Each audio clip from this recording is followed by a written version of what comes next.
నమస్కారం సుప్రభాత ఘంటారావానికి స్వాగతం ముందుగా ప్రధానాంశాలు గుంటూరు జిల్లాలో అర్ధరాత్రి ఘోర రోడ్డు ప్రమాదం మేడికొండూరు వద్ద లారీ కారు ఢీ 6 మృతి అమెరికాలో కొనసాగుతున్న సీఎం చంద్రబాబు పర్యటన ఫ్లెక్స్ ట్రానిక్స్ సీఈఓతో భేటీ పెట్టుబడులు పెట్టాలని విజ్ఞప్తి మిర్చికి 7,000 చెల్లిస్తేనే రైతులకు గిట్టుబాటు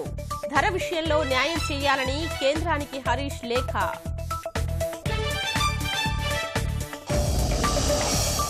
వినియోగం ఆధారంగా కేటాయింపులు జరపాలన్న తెలంగాణ మాకే ఎక్కువ అవసరాలన్న ఏపీ బ్రిజేష్ ఎదుట వాదనలు మరో చరిత్రాత్మక ప్రయోగానికి సిద్ధమైన ఇస్రో నేడు నింగిలోకి జీశాట్-9 ఉపగ్రహం